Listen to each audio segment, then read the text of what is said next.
Arratsaldean aurkezpena nahiko zelebrazio gertatzen dela aurkezpena egitea, seguru nagoenean gehienok abuztuan bai hondartzako hamakan edo bestela pagopean eserita liburu eskuetan izan duzuela eta honezkero ondo ezagutzen duzuela. Baina, bakarren bat balego oraindik irakurri ez duena, aurkezpena egingo dut. Esan duen hau behar bada ez dator oso bat Xabik esan duenarekin. Garai baten, Jose Marita akordatuko dira, Suetzi eta Baran ziren irakurri beharrekoak eta orain begira nola iritsi gara Germanen liburu irakurri.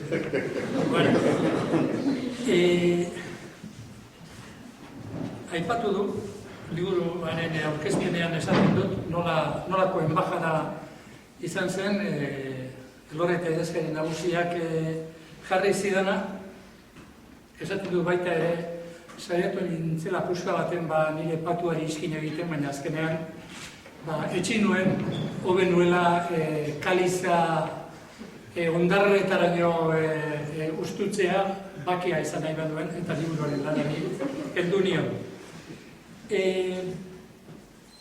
Beraz, hori izan zen, arrazoia ez egin, motiboa hori bultzatu ninduela hori izan zen. Gero behin egin behar duzunez, arrazoiak bilatzen dituzu. Eta arrazoiak badaudela uste dut. Arrazoi bat, urrengoekiko zorra edo urrengoekiko ardura.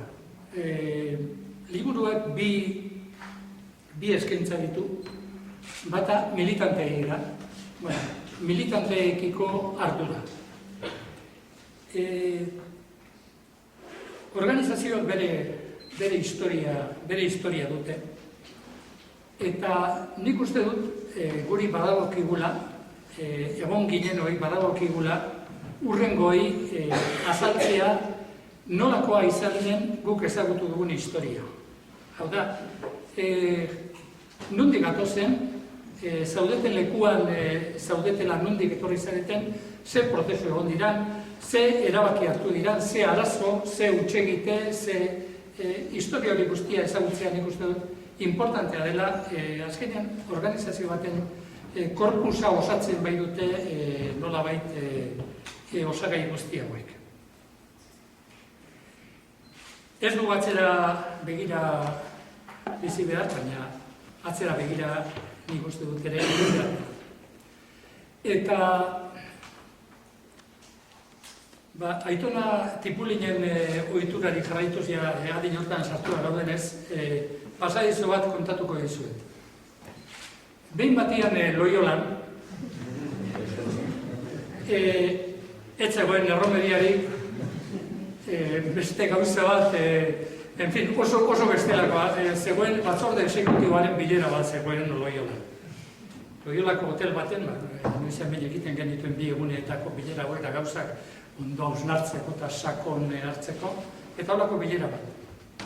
Eta bilera hartan izan ziren, batzorde exekutibora iritsi berriak ziren bi emakume. Eta, bileren tarte batean, pasiatzen ari ginela Loiolatik Azpeitirako ibilbide hortan, komentatu nienik, Laura eta Amaiari, hemendik sarritan ibiltzen omen da Alfonso Etxeberria, idazkari helaren urte askotan idazkaren nagusi izan zena. Eta esan zidaten, ikusita ere guk ez genuke ezagutuko. Guk ez dakigu nolakoa zen Alfonso Etxeberria. Eta pentsatu nuen, horrek ze pentsatua eman zidan. Nolabait, bazirdi nola eten bat balego bezala.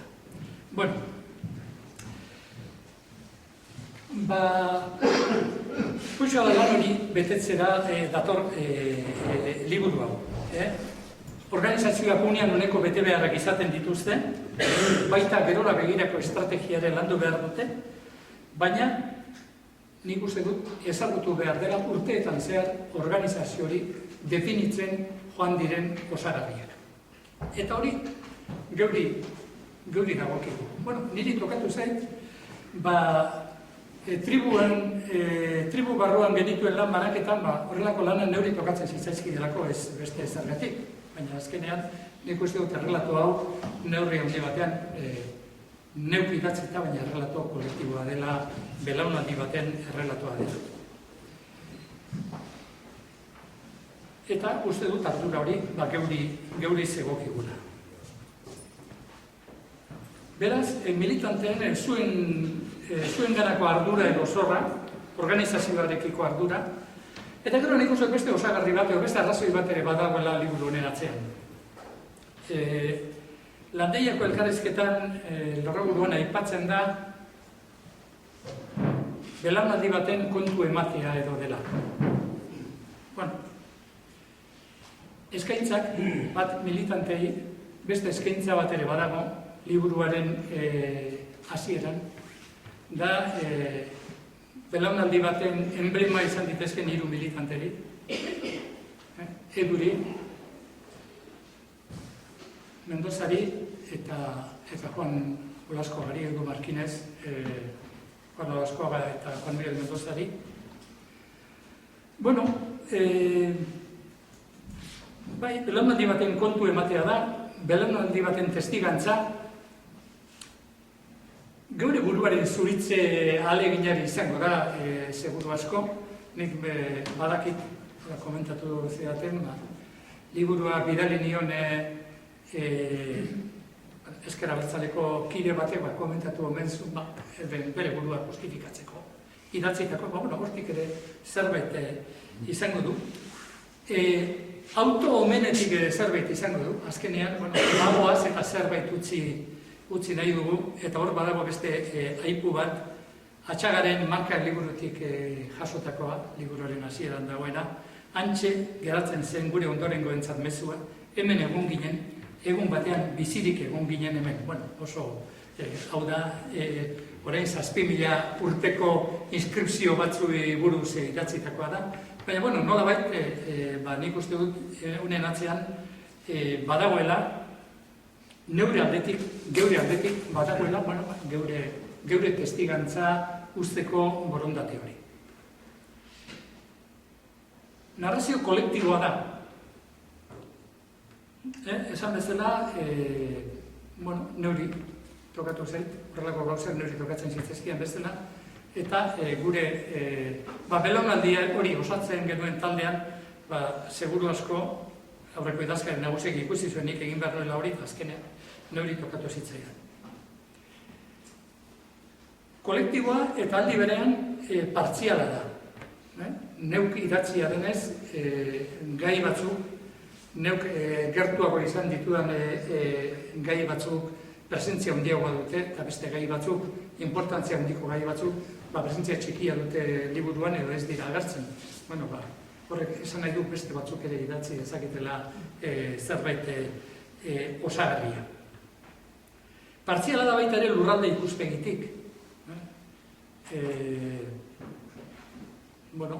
Oso Euskal Autonomia Erkidegotik, batez ere ikuspegi politiko guztia, edo gehiena Euskal Autonomia Erkidegoko instituzioetatik eta gertaera politikoekin dago lotua.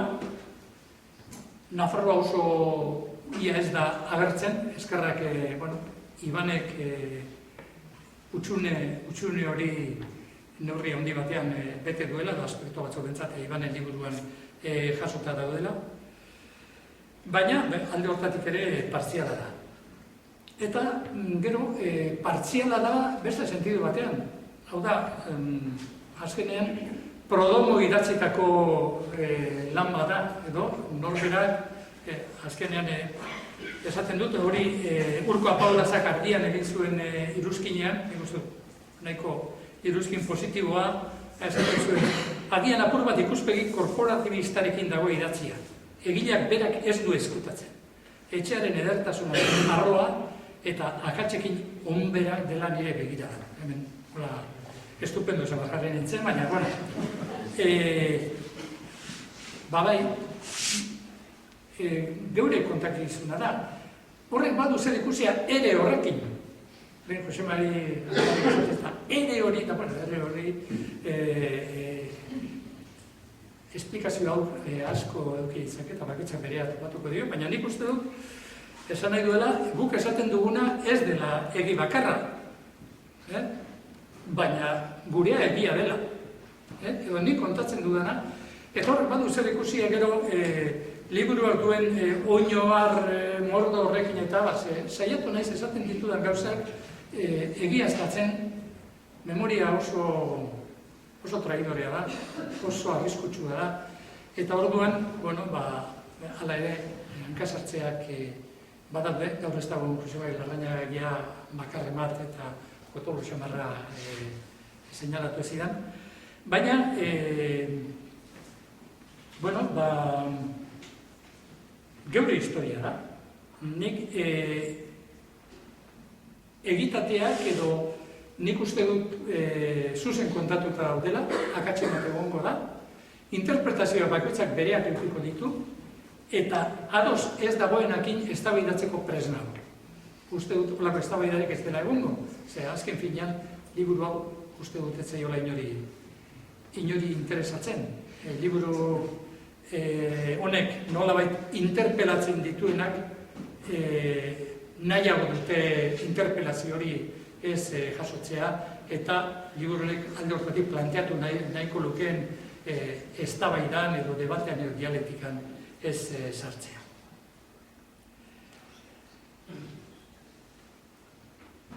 Beraz, militanteentzat edo esango benuke zuentzat belaunaldi baten kontu ematea, baina nik uste dut, naiz kanpokoek interes handirik ez erakutsi, nik uste dut interesgarria dela edonorentzat ela ezagutzeko. Hemen ela nik uste dut agertzen dela biluzik esatea, nik uste dut gehiagitxo izango litzatekeela, baina, bueno, gutxienez barruko arropetan azaltzen dira. Nik uste dut, esplikatzen direla prozesuen arrazoiak, zalantzak, arazoak, hori guztian nik uste dut agertzen dela, eta alde hortatik ela ezagutu nahi duenarentzat, nik uste dut datu interesgarriak eta datu argigarriak agertzen direla liburu honetan. Ela urte hauetan, eta hori aipatzen dut, bai liburuaren kontrazalean, bai epilogoan, asko aldatu da. Alde hortatik, errelato edo kronika hau aldatzen edo eraldatzen joan den organizazio bati buruzkoa da.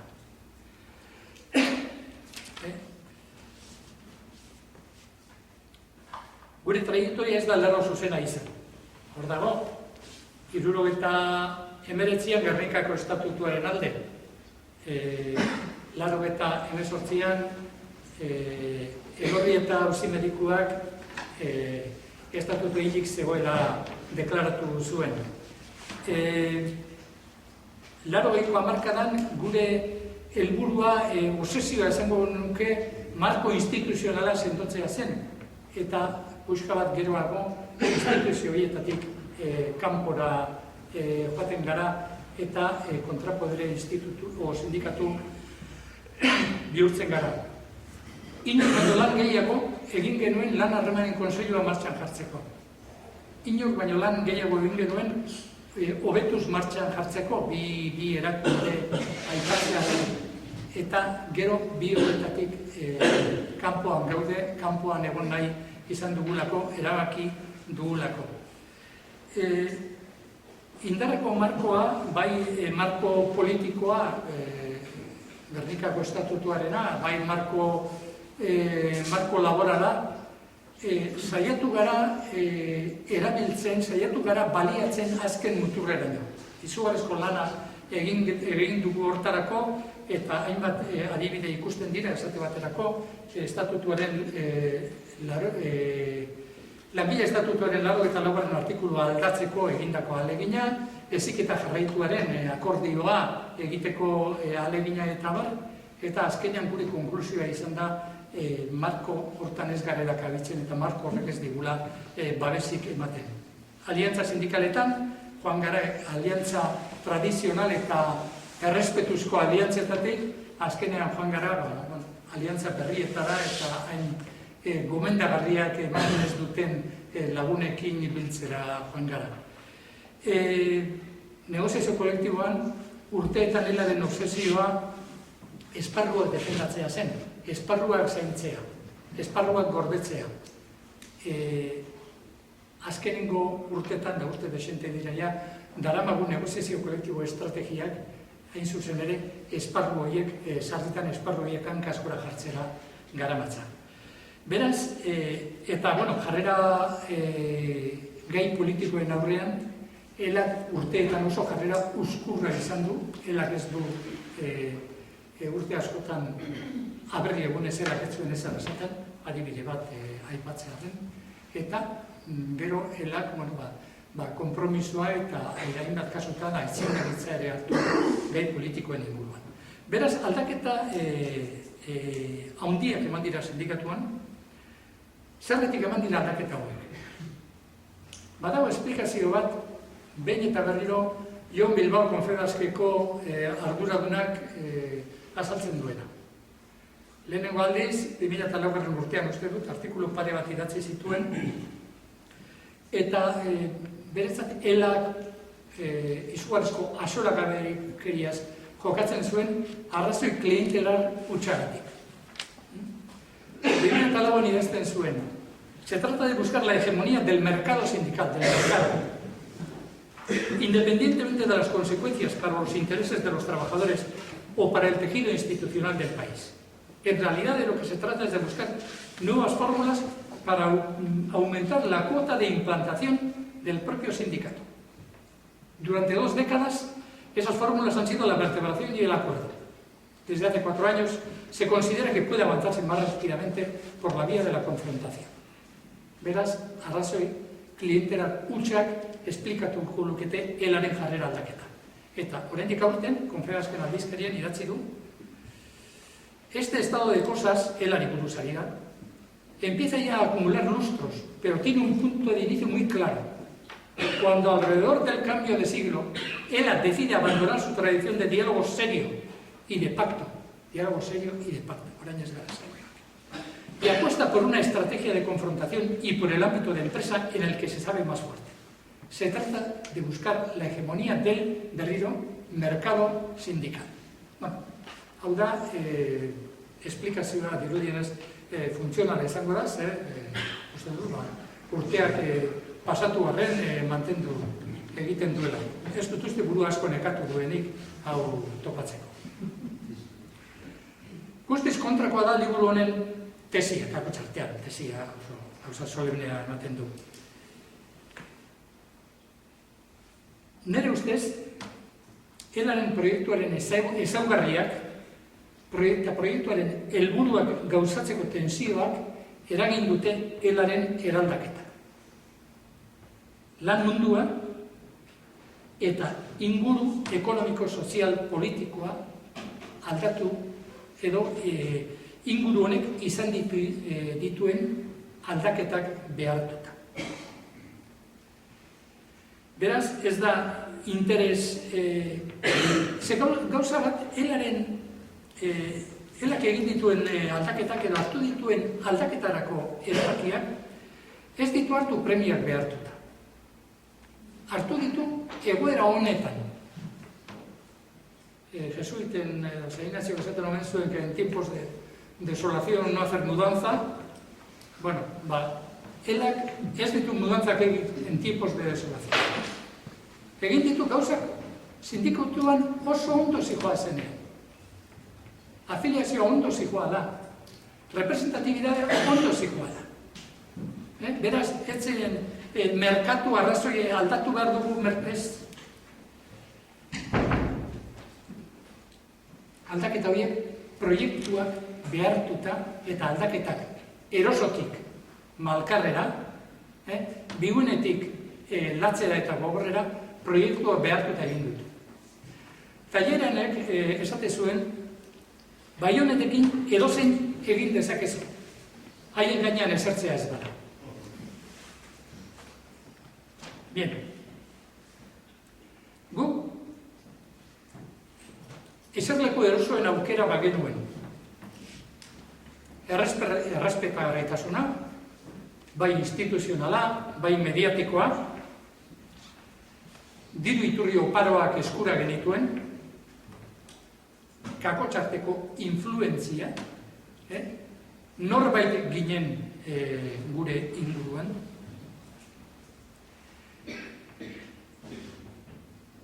eta eserleku erosoen ordez Baionetak aukeratu genituen. Ikusi genuelako gure jendearentzat, langile jendearentzat, Baioneta garaia zela. Langile jendea Baioneta munduan bizi zela. Eta sindikatuak esan zuen guk ezin dugu erosotasunean jarraitu, babes instituzionalean, paktu sozialen zeremonian, moketen bigunean langileak Baioneta giroan dauden bitartean. Nik uste hori dela, azkenean, hainbeste harridura eragin duen elaren aldaketaren arrazoia. Gure redundandiari, seguru asko, gauza asko horpegiratu izango zaio. Okerrak egingo genitun, sarritan ez genuen asmatuko, baina uste dut inork ezingo dirula leporatu erosotasunaren bidea aukeratu izana. Eta beraz, erosotasunaren bidea aukeratzen ez duenari, bide malkarra aukeratzen duenari gutxienez, errespetua zor zaio, Jon Bilbaok erakusten diguna, baino atortxo bat errespetu gehiago.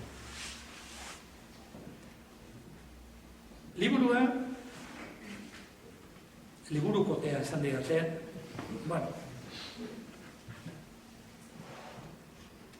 oino arrasko ditu. Eta horrek irakurtzeko ez du laguntzen, badakit horrela dela. Nik idatzi nuenean, oharroiek, oino harrak ziren, orain dira atzera bidalitako harrak dira. Nik neuko oharroiek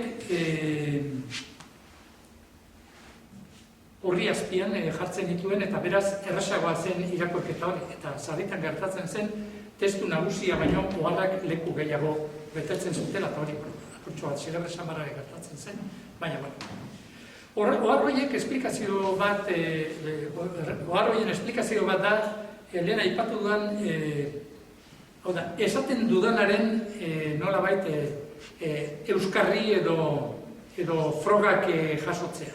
Nik hau esaten du, baina esaten dut, el Correo Espainolek, alako, zean norritek esan dut, betik el Correo Espainolek jartzen duzu. El Correo Espainolek alako zean hau esan zuelako. Baina beste batzuetan dira aipu zabalagoak, interesgarriak iruditu zaizkidanak eta testu nagusian, agian luzegi geratzen zirenak. Eta beste batzuetan izan da, neure ezintasuna, nire diskursoa errenditzeko, testu nagusira errenditzeko. Azkenean alde batera eta bestera adarrak ari ziren sortzen da, adarrak da, azpi adarrak eta abar da, orduan erabili dut, oino harren errekurso hori erabili dut, nire ezintasun hori irten bide bat. Nola nahi gomendatzen dizuet, oraindik irakurri ez duzuen apurroi, gomendatzen dizuet bi tarteki edo bi separadorekin irakurtzea. Bata horren nagusian eta bestea oino harretan edo azkenengo oharretaz. Beti ez, baina nik uste dute sarritan nahiko argigarriak eta nahiko osagarriak gertatu ditezkela. Hau da, nik liburuaren sarrera gisa edo aurkezpen gisa prestatuta neukana. Pentsatzen dut, labur geratu naizela, baina badukar gehiago esateko. Ez, nik nahiago nuke, nolaren nahiago nuke galderak eta zegingo balira. Baina, gutxienez, azaldu nahi dut, papelan ekarri ditut, gutxienez azaldu nahi dut, liburu hau, 1977 abaseian hasten dela, baina ez da hor hasten. Eta nik uste dut oso interesgarria dela ezagutzea aurreko fase hori. Ezagutzea alde batetik lehenengo lehenengo kapitulua 60ko hamarraldiari buruzkoak.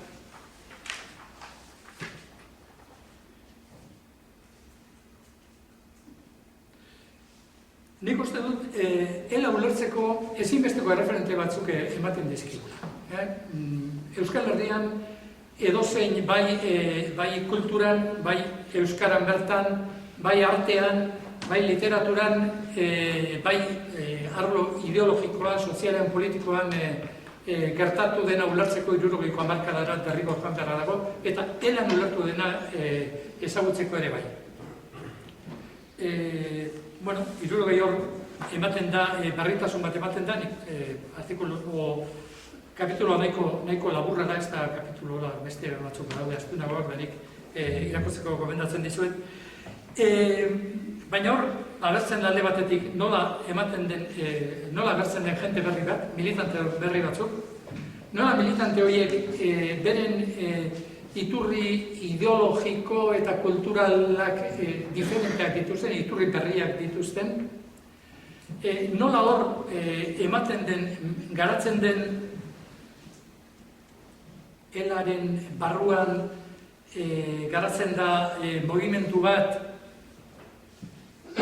batzuek mugimendu politiko edo sindikatu baino zerbait gehiago bihurtu nahi dutena, ela Euskadiko mugimendu sozialista, gero proiektu politiko bezala garatu zena, eta gertzen da baita ere, nola Urolako taldea ditzen dut, nahiz ez Urolakoak bakarrik ez izan talde hori osatzen zutenak, nola egiten duten autu bat, gu sindikatua izango gara, gu konformatuko gara sindikatua izatearekin. Beste batzuk, seguru asko, jantziagoak, azkarragoak eta ikuspegi zabalagoa eta luzeagoa zutenak, gauza importanteagoetara dedikatu ziren, auto importanteagoak egin zituzten, edo behintzat egiteko asmoa zituzten. Gero, ez dakit zemateraino lortu duten ala ez, baina garbi dagoena da, arrazoia izaten jarraitzen dutela.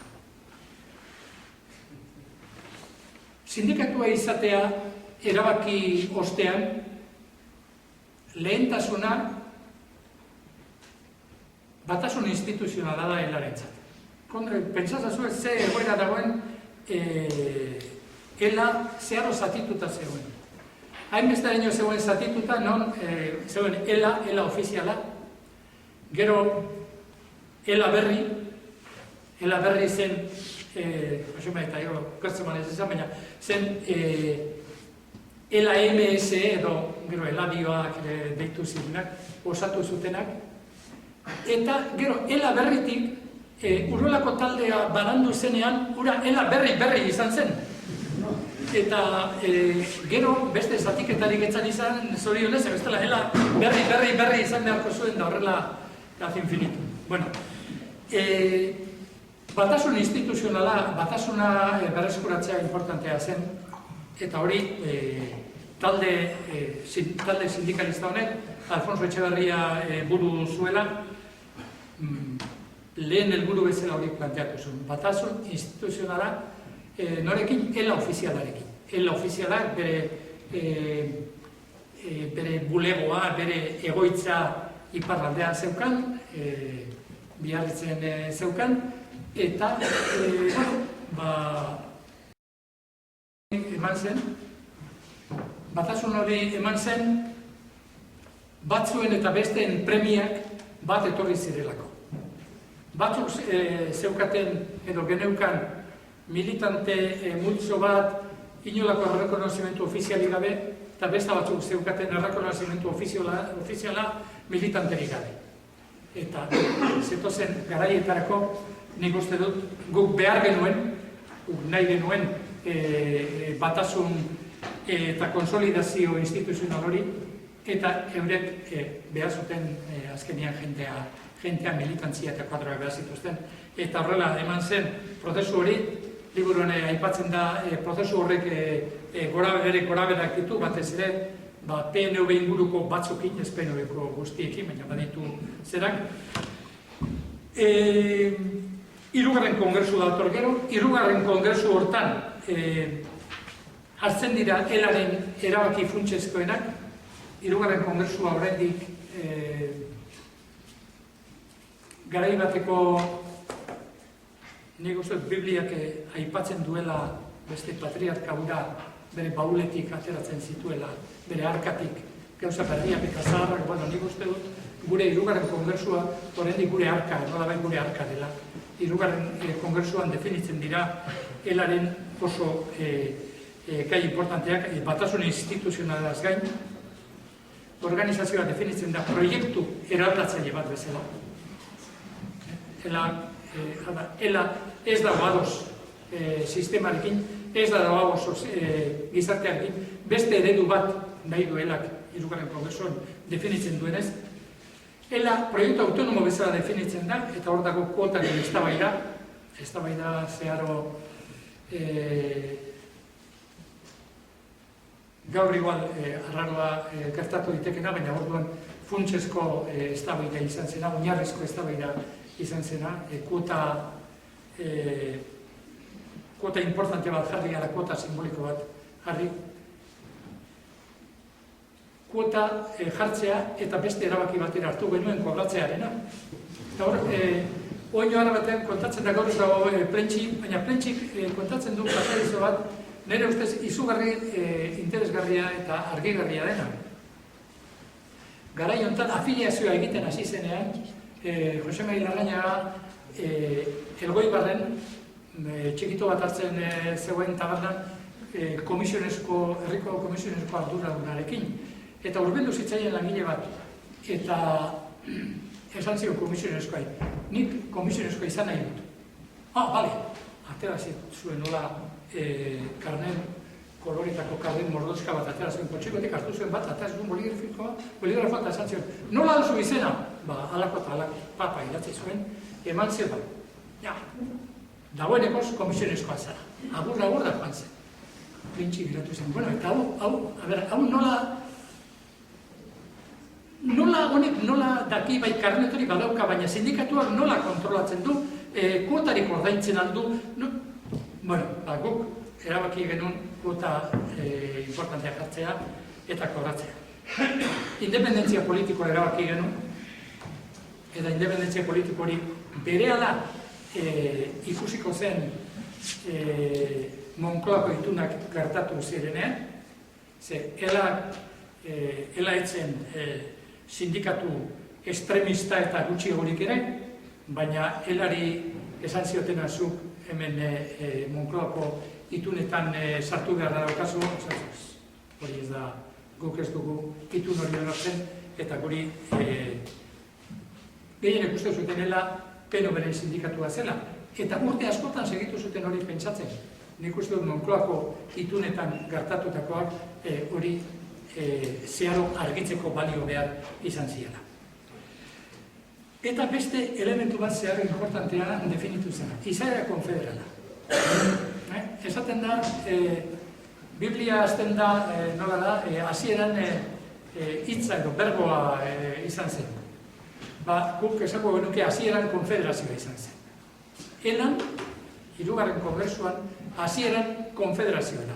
Eta konfederazioak sortzen du beste guztia. Izan diteke, teorian, izan diteke konfigurazio artifiziala, praktikan egin ziteken gauza bakarra da. Eta horrek eman dio, elari izugarrizko trinkotasuna eman dio.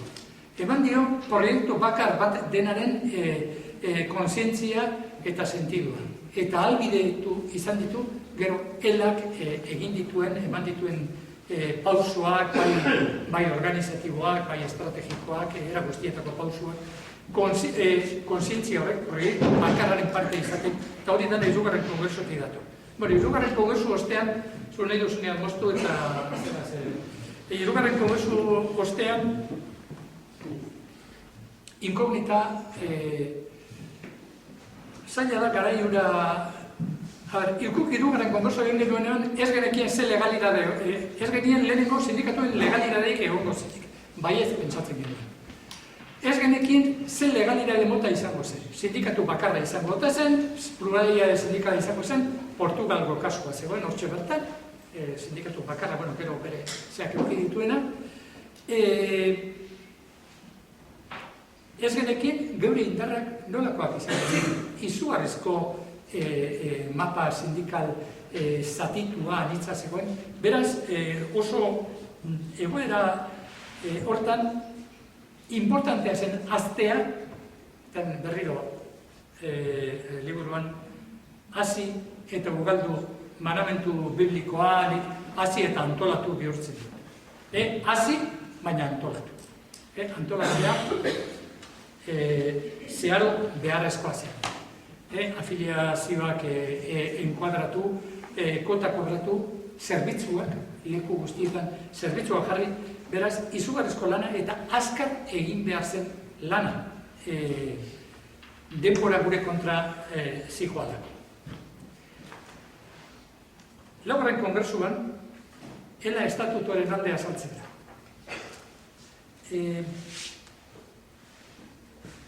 Hori, Gasteizko kongresuan, erabakitzen da, gai honi buruz,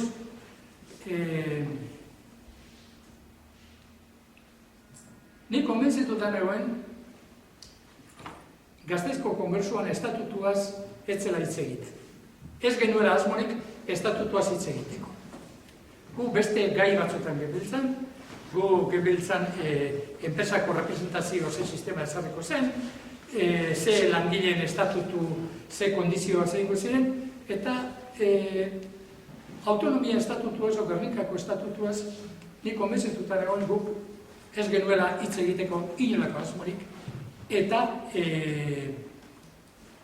gertatu zela, Euskadiko Ezkerreko batek jarri zuela emendakin bat, eta emendakin urari irten bide bat emateko azkenean behartuta aurkitu ginela, resoluzio bat improvisatzera esanaz, estatutua, lehen urrats bezala eta abar, baliagarria izango zela, gero beste garapen batzuei eta begiratu bat. Eta hori ni konbentzituta negoen, eta ni uste delan gehienok hortan konbentzituta geundela. Gero, papelak ikusitakoan, eta honek badu memoriarekin zer ikusirik, papelak da dokumentuak ikusitakoan, ikusten da laugarren kongresuko ponentzian, Gasteizko kongresuko ponentzian, estatutuaz luz eta zabalit hitz egiten da. Horrek demostratzen du, bi gauza demostratzen ditu. Alde batetik memoria oso auskorra dela, eta bestetik ponentziak ez zituela inok irakurtzen. Baina, kontaz konbentzituta, ni konbentzituta negoen, beste batzuk ere baiko hori, Josekin, behin baino gehiotan komentatu izan dugu. Horregatik saiatu naiz, gutxienez papelekin kontrastatzen memoriak esaten diguna. Estatutuaren aldeko ebazpena, 80ko hamarkadan gure esango genuke helburu bat aipatzea dutan, esango nuke lan harremanen esparru. 80ko hamarkadan kontziente gara marko juridikoaren gabeziez, Gernikako estatutuaren gabeziak, batez ere, lan arlotan da arlo sozialean, langileen estatutuaren gabeziak, negoziazio kolektibo zentralizatua albidetzen duelako, beste UGT eta komisionesek esplikatzen zuten grifoarena, txorrotarena, kanila goian izten badugun ez da hurik ailegatuko. Eta, erabaki genuen hori ordezkatu zitekela edo nolabait utxune horiek bete zitezkela alde batetik autonomia kolektiboa erabilita, negoziazio kolektiboa erabilita, eta orduan hor zeuden dan hitzarmenak, eta zeuden prozedura akordioak preko esate baterako, eta hortarako oso baliagarri importantea zen lan harremanen konseilua. Eta beste elementu hori betetzeko zen administrazioaren iniziatiba ekimen politikoa. Benetan Eusko Jaurlaritzak eta Euskal instituzioek nahi bazuten, marko hori indartu nahi bazuten, bere ejekuzio gaitasunak almenak erabilita egin zezaketeko. Eta hor, bai lan harremanen kontseiluaren legea onartzeko, langile publikoen lan hitzarmenak, langile publikoen hauteskundeak, eta barba egin ziren marko legaletik kanpo egin ziren nolabait administrazioaren iniziatiba hori erabilita. 1985ean PSOE esatzen da gobernuan,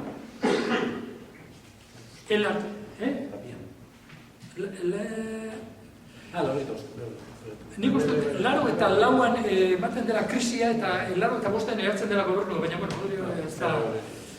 Eta elak atzera pauso historiko konsideratzen du, eta alde batetik Euskal instituzioen bultzada hori apaldu egiten da, eta beste alde batetik botere zentrala edo estatuko boterea ere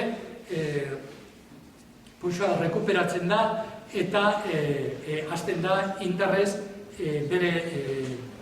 beren nagusitasuna inposatzen.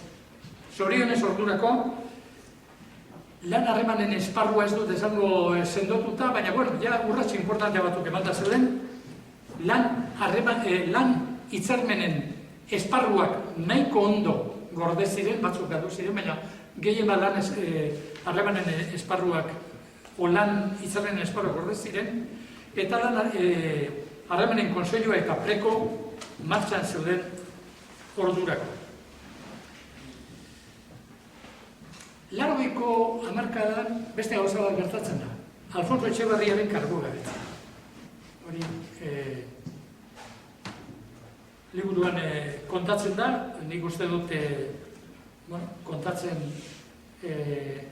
kontatu behar direnak kontatzen direla eta esplikatzen dela zerbait gertatzen zena. Eta zer dakar aldaketa honek? Nire ustez batez ere sindikatuaren jarrera edo sindikatuko jarrera edo begirabendaren aldaketa. Ordu arte ela esango nuke bere arrakasta ela egoera onean zegoen, afiliazio aldetik, ordezkaritza aldetik, egoera instituzional aldetik ela ondo zegoen, baina ela oso bere gauzetara emana zegoen aldaketa bultzatu zuen gehiengoaren ustetan. Eta elak jarrera berri hontan, begirada berri hontan, elak bere gauzak administratzetik haragoko erantzunkizunak hartu nahi ditu. Eta begirada berri honek, ez urteak ja pasatzen, begirada berri honek dakar alde batetik ekonomia eredua eta lan mundua jasaten ari den eraldaketaz kezkatzen hastea. Eta etorkizunari aurre egitea. Hor dago dokumentu bat importantea, 1981koa, 2000ko sindikalismoa. Ela hasten da, beraz, nolabait, ezi horiek kentzen direnean, barrura begirako hori begirada aldatzen denean, hasten da, zein izan daiteke 2000ko sindikalismoa. Ikusten du, ekonomia eredu soziala aldatzen ari dela, lan reformak ematen ari dela, langilearen osaketa aldatzen ari dela, eta esaten du, zerako sindikatua aurreratu gaitezen, zerako sindikatua aurre ikusi dezakegu, eta nola prestatu gaitezke 2000ko sindikalismo hortarako. Eta bestaldetik, elak ahaztu izan zuen nazio konpromisoari indarrez heltzeko erabakia hartzen. Eta hori da, beste 1982ko beste agiri importante baten, nazio batzordearen agiri importante baten jasotzen dena, Euskadi aurrerapen eta askatasun bidetik.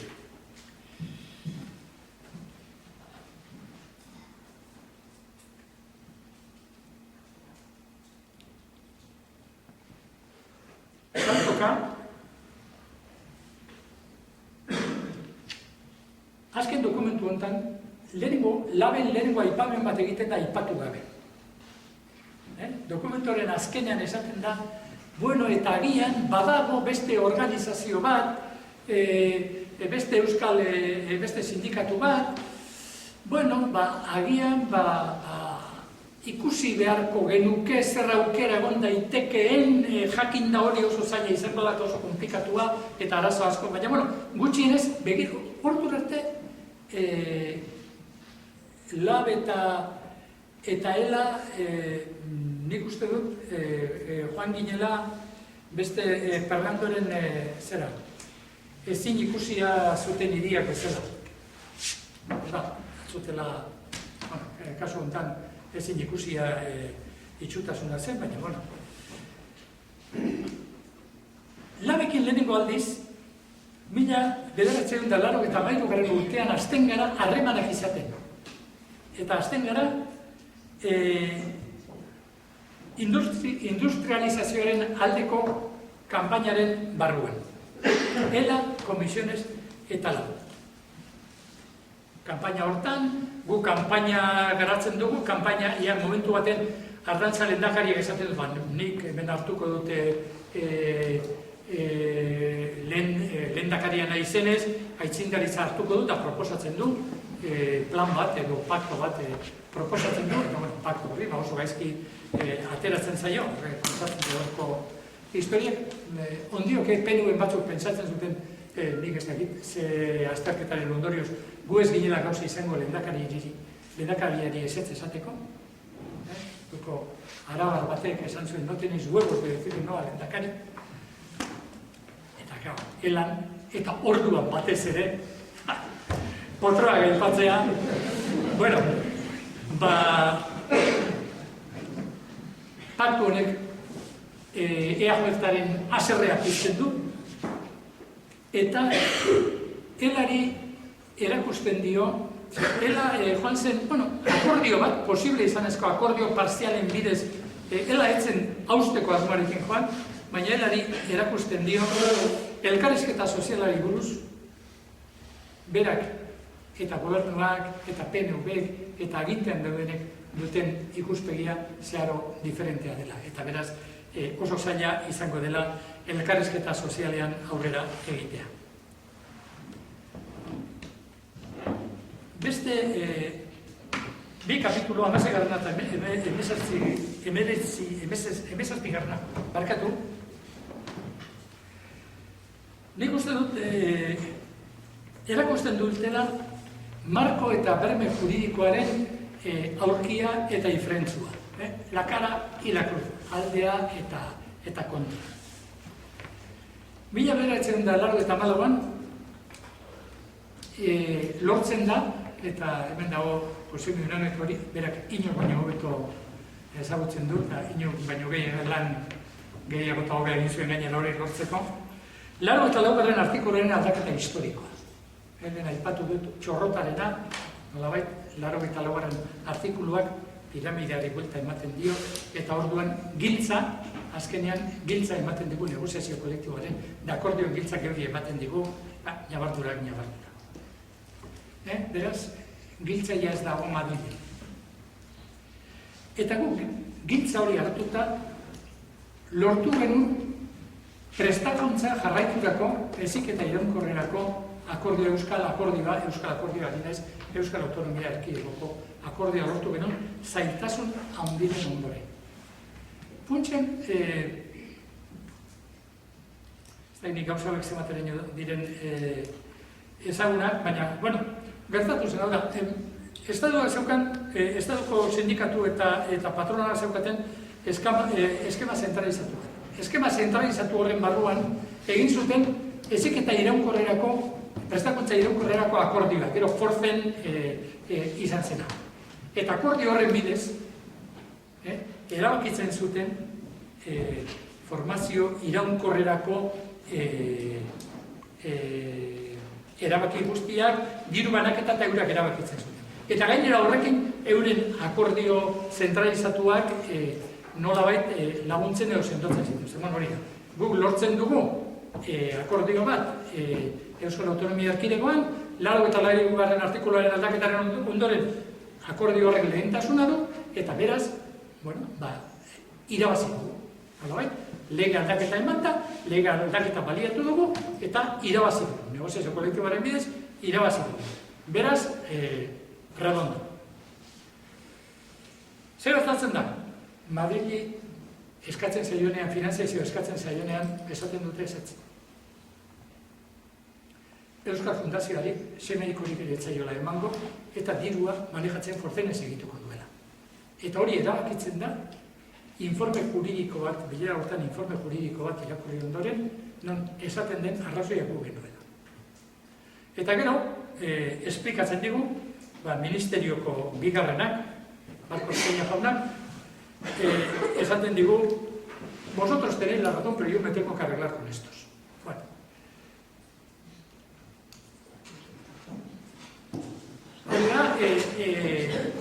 Hau da,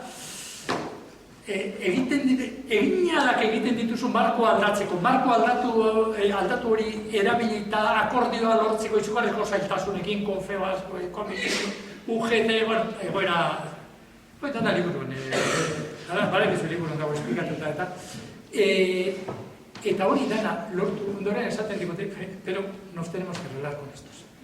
Beraz, horrek esaten digu, orduan esan genuen, Euskal Organizazio bukatu egin zaigu zuzenbide estatua, eta noski, marko juridiko politikoaren eta joko zela instituzionalaren mugak oso agerian geratzen zaizkioela. Laizterrelak, hau izan zen akordioa 85. Irailean izan zen, Laizterrelak 89ko kongresuan konklusioak, gertatutakoaren konklusioak aterako. Hau da, 1987ko ekaineko 9. kongresuan, eta handik hilabete gutxira egingo den Gernikako ekitaldian aterako ditu konklusioak.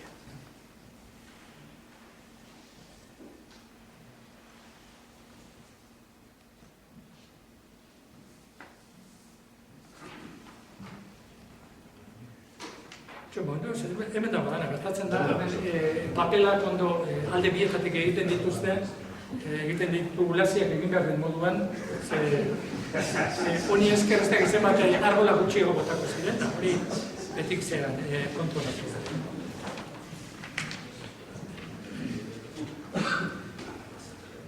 Beste ze bat, ela eta laben arteko ibilbide hori. Hurbilketaren arrazoia, alde batetik bi organizazioak aldatuta geunden, lab etzen garai bateko lab etzen Jon Irigoraz da gero Jose Luzerez Zerezeraren lab, Rafa Luzen labia, beste lab bazen, beste fase baten zegoen. Bestalde lab ezker abertzaleari garai hartan Ajurianeako itunak isolamendu ezi bat eraikia zuen ezker abertzalearen inguruan, eta labek ezi hori hautsi nahi zuen, are gehiago esango nuke agian ezi hori hausteko enkargua ere bazuela ezker abertzalearen barruan. Eta elak bere aldetik behar zuen lab bere nagusitasuna bermatzeko. Zer bestela UGT eta komisionez labekin elkartzen bat ziren, hainbaldekutan, eura bakarrik, nagusi izan zitezken, orduan helarentzat importantea zen. Hasieran esan bezala, hirukoa izan zen komisionesekin, nolabait, beste, ikusiak duzue, nola, Un hombre tranquilo filmea Irlandako da, ze bat, nola, azten diren neskalagun prozesua nola, nobiazgo prozesua nola azten den ze batekin senargaia eta andragaia gertutik zaintzen dituen tipo batekin. Komisionesek apur bat nik uste du. Lehenko fase honetan bat lau betezuela aspertu zen arte. Laro eta laugarren urtean komisiones badoan. Ez komisiones, egin du txiste bat egin du, baina ez da broma.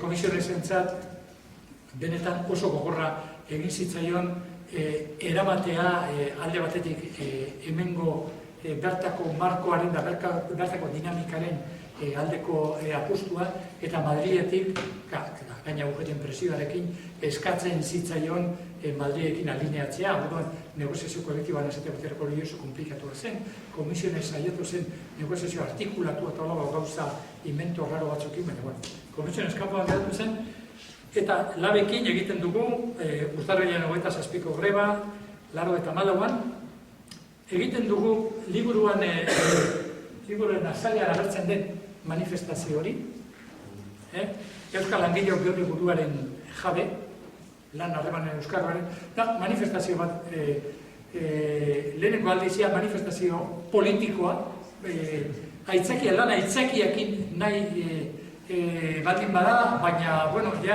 badu, esangura politiko bat, gauza asko batik, bi munduko organizazioak alkarrekin abertzen direlako kalean, nolabait abertzale guztiei interpelazioa zuzentzen dietelako, eta bar.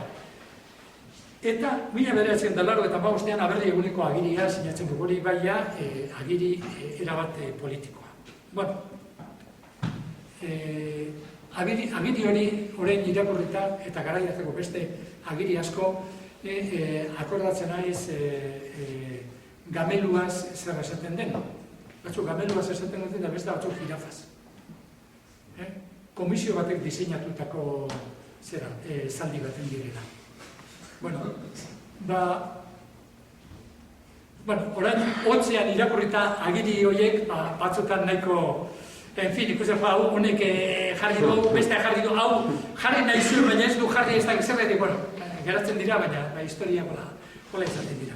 Laro eta hamabosgarren urteko agiri horrek izugarrizko eragina eta izugarrizko itxarropena batzuentzat eta asaldarria beste batzuentzat eragin zituen. Elak guk egia esan oso gustora dena esateko, ez dakit, urduko irakzari nagusia zer esango duen, baina kostatu zitzaigun, beldur estenikoak hor zeuden, barren zailtasunak eta ez gauza estenikoa bakarrik. Azkenean kaseko kidea zen, etako segizikoa zen, eta errealitate hori hor zegoen. Baina helak, horiek guztiak jakitun, egin zen hipotesi baikor bat. Eta hipotesi baikor hori izan zen, bide zibilak erabilia da, labek eta oroan ezker abertzaleak konturatzen joango da, estrategia armatua desegokia dela, eta batera ezina dela beste estrategia zibil, internetak eta estrategia honekin. Konturatzen joango dira. Labek bere interes propioak, sindikatu, organizazio bezala, bere interesak garatzen joango da, bide sindikalari garantzia handia emango dio, eta nolabait horrek zorraraziko du sindikatuen esparru autonomo bat. Eta, borroka armatua gainditzen denean, askoz kondizio hobeak egongo dira lankidetzarako. Hipotesi baikorra. Gero begiratuta inozoa esan diteke, baina hori zen gure hipotesia, horren arabera jokatu genuen da ez dut uste gaizki joan zitzaigunik. Oso egoera gogorrak pasatu genituen, atxekade aroa kapituloa nik uste oso gogorra gala. Ela saiatzen da bere hipotesi baikorrari eusten eta elkarlanari eusten alduen neurrian. Eta bitartean, elak bere posizioa 9. kongresuan ja, elaren ezaugarriak izango diren zertzenada batzuk oso argi agertzen dira, ja, salatzen da politikaren desertzio soziala, errebindikazio sozialen garrantzia, joko instituzionalaren zalantzak ja oso argiak dira elaren barruan. Negoziazio kolektiboa zorroztu beharra ere garbi izaten da, eta estatutuarenak ja egin du.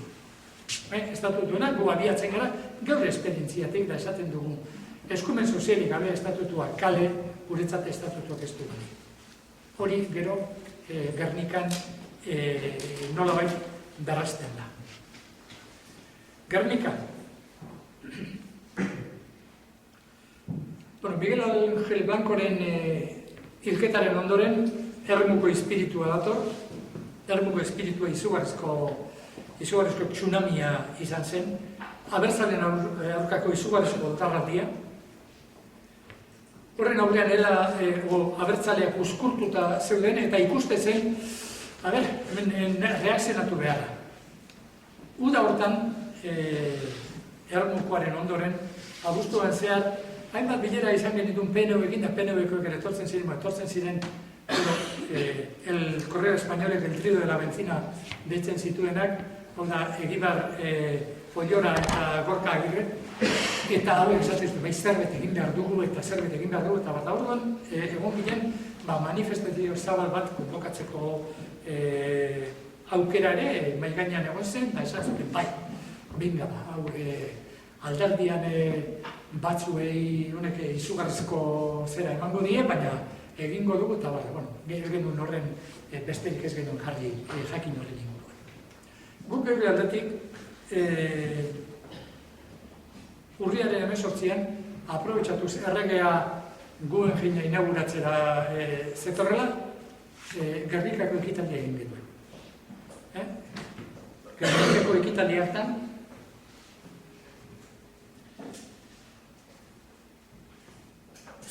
zen da gure mezua, funtsean, Euskal Herritarrek erabakitzeko duten eskubidea onartzen dutenen elkarlanerako deia.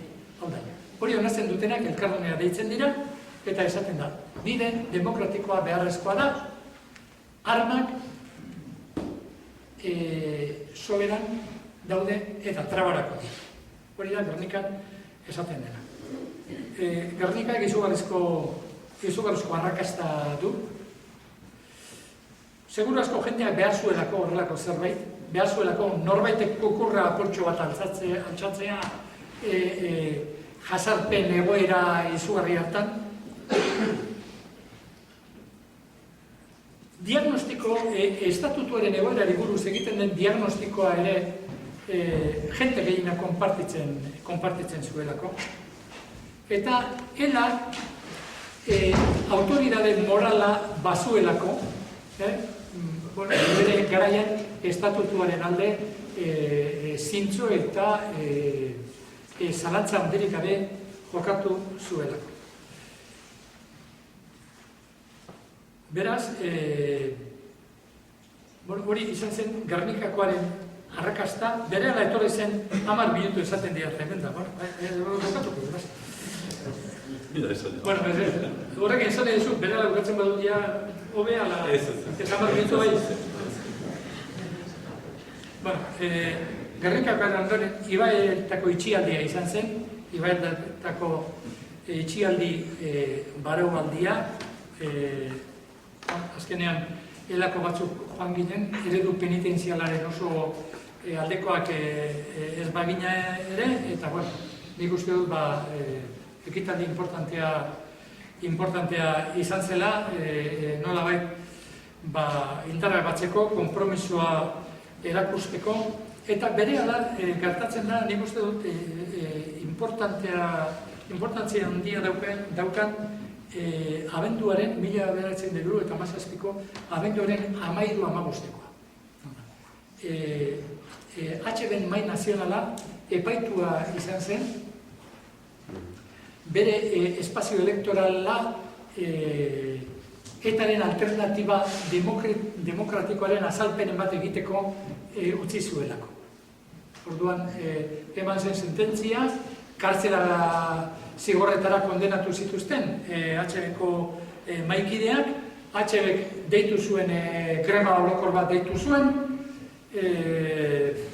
Ezker Abertzalea hortik ondar zuen, gu labekin hitz egin genuen, da zergatik ez dugu zerbait saiatzen gara erantzun bateratu bat ematen. Puska bat, indarrak batzeko zehortan. Labek onartu zuen, HB-k onartu zuen, da azkenean, esatzen, greba orokor horren ordez, egingo dugu manifestazioa handi bat, konponbidearen aldeko manifestazioa handi bat egingo dugu, batzuk eta besteak deituta, eta saiatuko gara gotara PNV eta EA eta biek joan dekezen, nahiz gero etziren atzera egin zuten, edo ez zuten baietzik eman, eta 2 orduko greba bat egingo dugu, hurrengo astenean, zapatu baten manifestazioa, hurrengo astenean 2 orduko greba. Hori akordio hori itxi zen, izugarri ikusten dut jentearen irakorketa izan zen, hemen gauzak mugitzen ari dira, alde batekoak eta bestekoak hitz egiten ari dira, akordioetara iristeko gauza dira, oso erantzun bortitza eta arrakasta txikikoa izango zen erantzunaren ordez zerbait zabalagoa antolatzeko gauza izan dira, eta nik uste dut oro har oso balorazio ona izan zuela iniziatiba horrek. Zer gertatu zen?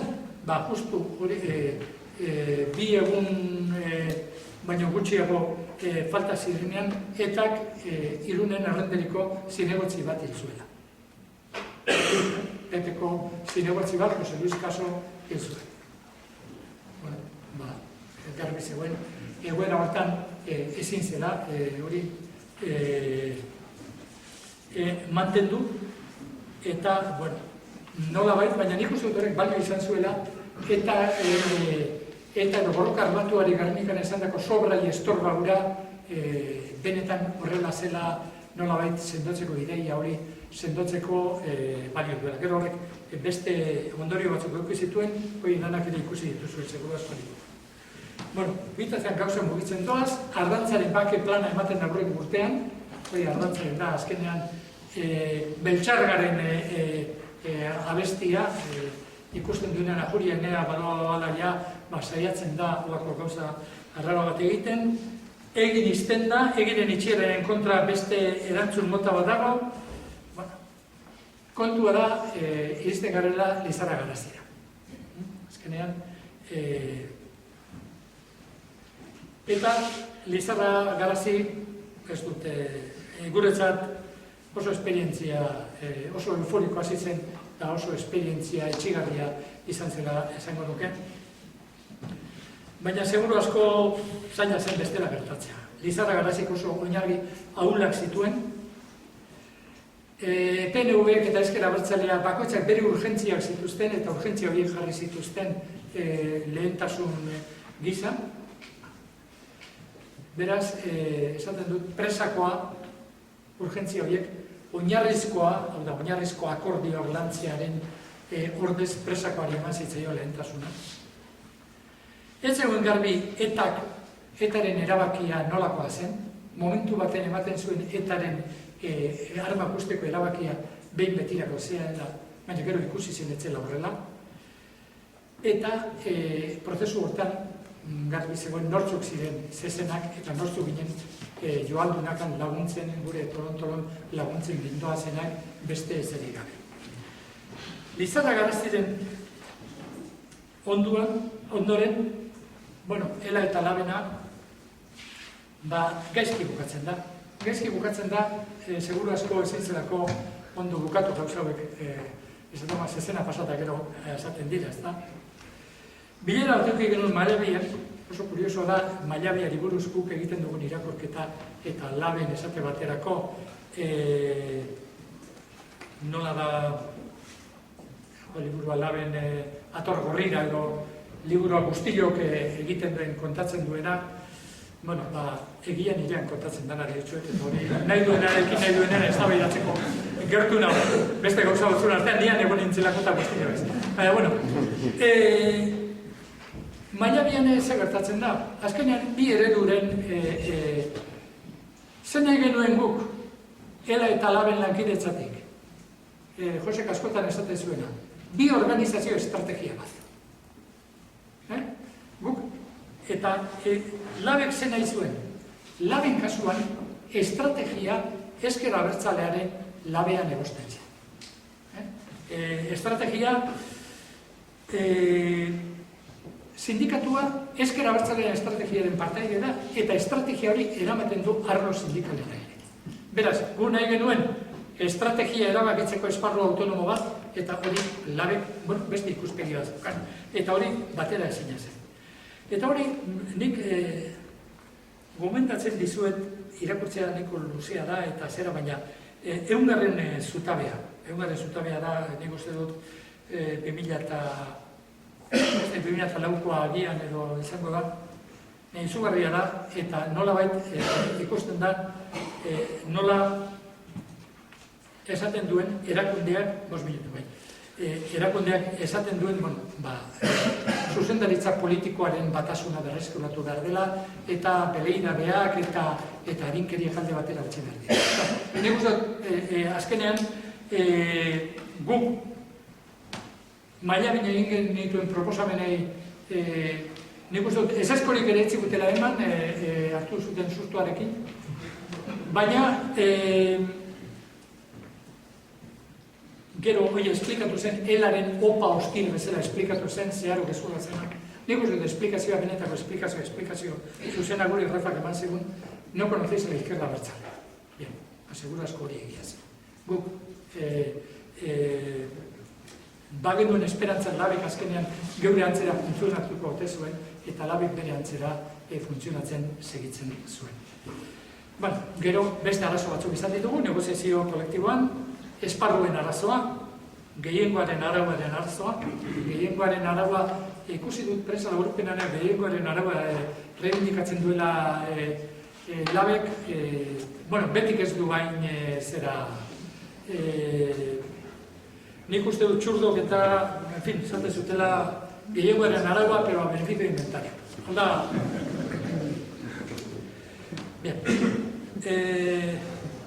elaren hipotesi baikor hori ustela gertatu da. Garbi daukagu, guk ez dugula gehiago inoren motxila betetzen lagunduko. Askotaz, eske motxila bete behar dugu. Motxila bete behar dugu, hau da, nolabait merituak egin behar ditugu, ulertu dezaten hau dela bidea eta ez. Gu, Lizarra Garazien ondoren, ikusita alde batetik ezker abertzale nola funtzionatzen zuen bestela, labekin genituen perspektiba ikusita, gu ez gaituzte harrapatuko, azkenien motxilak betetzen, ez dakit nork erabaki hartuko dituen erabakietarako eta erabakiko duen estrategiarako. Maniobras de acompañamiento deitu genituen horietaren ez ginen egon, nazio eztabaida gunea eta abar da hor, gu ez ginen egon.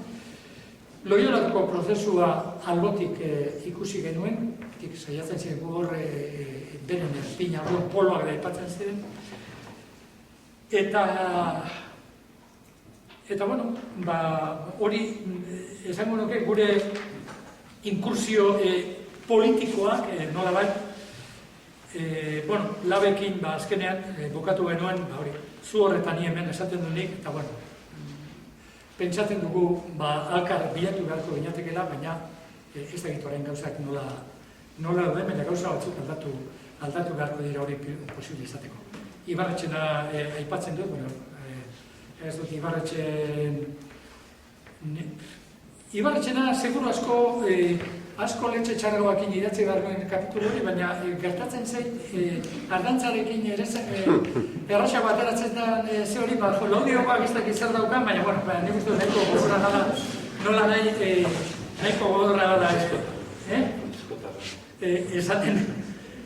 esaten dena, eta, Ibarretxe azkenean, saldun bakartia esaten dut, azkenean Ibarretxe beste inen idatzi dute, ulmeko sastrearen, jostunaren antza duela, ulmeko jostunak, Bertolt Brechten poema baten esaten du, nola jostun honek asbatu zituen, atondu zituen egal batzuk, ol batzukin eta oial batzukin, eta esan zuen ikonekin egaz egiteko gauza izango naiz. Eta horrek apezpikuaren autoridadea eraso egiten zioz, esaten zu ez, gizakiak ezin du egaz egin. Eta orduan, baina berak erre, beste zera bezala, igozen kanpantorrera, herria behitu zuen, egin zuen salto, eta txisko eginda geratzen zen. Ibarretxe Madrilgo gortetan geratuen zela, baina berea egin zuen. Eta, egia esan da, Ibarretxek arrazoia zuen, eta Olunbeko postunak ere bai, ze gero gizakiak egan egitea lortu zuen, eta Ibarretxena agian egun ematen lortuko da. Berez, ez da proposatzen zuena etzen arazoa zen baliabideak etzirela egokiek. Eta, bueno, gero, iparraldeko kapitulo bat sartzen dut, azkeneko kapitulu bezala sartu, erazkin edo apendize itxura ez areagotzeko, baina, bueno, iparraldeari buruz kontatzen dut, barekin egin genuen saiakera eta bat. Eta azkenengo kapitulua, pupurrik bada, nola bai da laburpen bat, hau da, nola geratu daela, honen guztiaren ondoren nola geratu daela, hori aipatzen da negoziazio kolektiboa, aipatzen da desertifikazioa da, elak nola alde batetik, elaren gehiengoa ukatuta edo gehiengoa errespetatu ezean, elaren desertifikazioa ematen den, ela kanpora botatzen da, nola elak alde egiten duen erakunde batzutatik, elaren aliantzak garai baten pinturan ere ikusi nahiko ez genituzken jende batekin, segu oso organizazio serioa izan ginen bere garaian, elaren jarrera nazioarteko jarrera ere, hori garai baten guretzat Europako batasuna eta batez ere CES, hori zen gauzarik errespetagarriena, eta gero ikusten dugu, Laura ikusten dugu luzera da joan, da beste gauza esaten eta egiten, aldaketa horiek, azkeneko kapituloak nola behin, aldaketa horien laburpen bat dira. Eta honekin, 5 minutotxo gehiago jandu, beraz, isiltzen ez.